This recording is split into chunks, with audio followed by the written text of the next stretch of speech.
I'm Katie Pavlich for Townhall.com, and we recently had the opportunity to sit down with former Defense Secretary Donald Rumsfeld. He served as the Defense Secretary not once but twice, once under Gerald Ford and once under President George W. Bush, and he is the only person to hold the position twice. Let's talk a little bit about 9/11. Obviously, you had a huge role after 9/11 in the defense of the United States. Where were you on that day, and what was your initial reaction to what happened? Well, I was in the Pentagon meeting with congressmen and trying to persuade them to increase the defense budget and our intelligence budgets, because after the Cold War, everyone kind of relaxed and drew down our military and intelligence capabilities to our detriment. 9/11 was one of the penalties for that. The first plane hit the World Trade Center, and of course everyone assumed that was an accident, and then the second one hit, and it was no longer an accident, it was an attack on America, and shortly thereafter I was in my office when the plane hit the Pentagon, and you could feel the thing shake, and it was a tough day for America. Mm-hmm. Speaking of a tough day for America, we just had the 10th anniversary, as I just mentioned. Paul Krugman of the New York Times said that fake heroes like Bernie Kerik, Rudy Giuliani, and yes, George W. Bush raced to cash in on the horror, that the attack was used to justify an unrelated war, that the neocons wanted to fight for all the wrong reasons, that people behaved badly, and that the memory of 9/11 has been irrevocably poisoned and an occasion for shame. What was your response to that? Well, I came into the office and canceled our office subscription to the New York Times. I had already canceled my home subscription years ago, but it was repugnant and disappointing to see the once fine newspaper, which is no longer a fine newspaper, peddling that kind of nonsense and meanness. It was of a kind with what the paper has kind of evolved towards over the years. This man's supposed to be an economist, and of course the things that are written today about our debt crisis are in large measure written by people who've never been in business, don't know what causes somebody to want to create a job, don't understand the importance of certainty in economic matters, so a business person can hire somebody or start a new program or project and know that over a period of years while it's developing, that the rules will stay the same. So they put in temporary things here and temporary things there, and nobody responds, and this is the reason we've got such high unemployment. So I just canceled my subscription. You mentioned earlier that you were concerned about defense cuts before 9/11, and you were specifically meeting at the Pentagon on that day for that reason. It seems now with the budget battle that defense is always the first thing to be laid on the table, when there are many other areas of government that should be taken care of beforehand. How do you feel about that moving forward, especially under President Obama, who seems to have his priorities a little mixed up when it comes to spending? The United States, after World War II, cut back our defense investment and weakened our deterrent. We ended up with Korean War. After the Korean War, had to ramp it up. After the Korean War, we did the same thing. Then Vietnam, we had to ramp it up. After Vietnam, the same thing. After the end of the Cold War, the same thing. We always make the same mistake. We seem to keep repeating it. And at the end of the Cold War, the Clinton administration drew down our intelligence capability and our defense investment in a way that when 9/11 hit, we were in serious difficulty. We had to make, a significant increase. It takes years to start something, to develop intelligence capabilities, to develop military programs and weapon systems. And as you say, there's always waste in any big government bureaucracy, and there's certainly waste in the Department of Defense, and that ought to be dealt with. But when I came to Washington in the 50s and 60s in the Congress, working there first and then as a congressman, Eisenhower, Kennedy, Johnson administrations, the country was spending 10% of our gross domestic product on defense.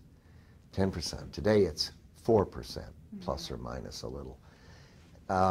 It's obvious that the Defense Department and defense investment and our security investment in intelligence is not what's causing the debt crisis in this country. And those people who are running around saying that the first thing we've got to do is cut defense are working off some philosophical issue they have. They're not obviously talking sensible economics, because that isn't where the money is. The money's in entitlements, and we simply have to face up to that. The future generations cannot handle the crushing debt that we're facing. It has to be addressed, and it has to be addressed seriously. But to the extent people think they can balance the budget off the Defense Department, they're chasing the wrong rabbit. Right. Everyone always asks the question, are we safer 10 years after 9/11? We saw this week that the U.S. Embassy in Afghanistan was attacked. The Israeli Embassy in Egypt was also attacked. Is this just normal Middle Eastern chaos, or is this something that we should be concerned about? Well, we have to be concerned. Goodness, you've got Americans in the embassy in Kabul, Afghanistan. On the other hand, a terrorist can attack any place, anytime, using any technique, and there's physically no way that any country can defend everywhere, at every moment of the day or night, against every conceivable approach that someone might take to kill innocent men, women, and children. So we have to accept that, as you can't defend against this. The only way you can properly defend the American people and make the American people safe is to go after the terrorists where they are, and put pressure on them and make everything they do much more difficult, whether it's moving around from country to country, or finding a country that'll be a host for them, or recruiting, raising money, and make all of that difficult. I think that we have to accept the fact that there's going to be a certain amount of disorder in the world, and we can't manage it all. But in answer to the question, are we safer, I think people have to say that the evidence is clear that we are. That the structures that were put in place by the Bush administration, Guantanamo Bay, indefinite detention, military commissions, the Patriot Act, the pressure, the 90-nation coalition to put pressure on the terrorists, it's worked. I mean, there have been terrible terrorist attacks elsewhere in the world, but there has not been another successful one in the United States now for a decade, which is an amazing accomplishment.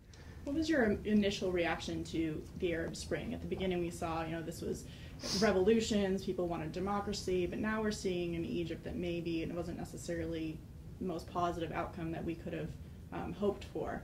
But what was your initial reaction to all these uprisings in the Middle East? Well, I think both points are true. There are people there who see what's going on elsewhere in the world that are unemployed, and a lot of young males who are unemployed in Egypt, for example. And they now have television, they see Twitter and Facebook and social communications, and they know they don't have the kinds of opportunities that people in the United States have, and that people in free countries with free political systems and free economic systems have. And there is that upheaval that occurred. It's also true that when there is that kind of an upheaval, it can end up in a positive way, and it can also end up in a negative way. I mean, there was an upheaval in Lebanon, and instead of improving the free systems there, it ended up with Hezbollah pretty much running the country. The reality is some are better organized than others, and the Muslim Brotherhood's been around a long time. They're tough, they're brutal. Speaking of the Muslim Brotherhood, the UN will be meeting soon, and the Palestinian Authority will be asking for Palestinian statehood. What are the consequences for Israel specifically, or the United States, if the Palestinian Authority is given statehood in that area of the world? Harmful. I mean, Israel is clearly the democracy in that part of the world, and the Palestinian Authority is linked to terrorist organizations in a way that's unhelpful and harmful. And this administration, the Obama administration, has made a strange practice of being rude to the Prime Minister of Israel, Netanyahu.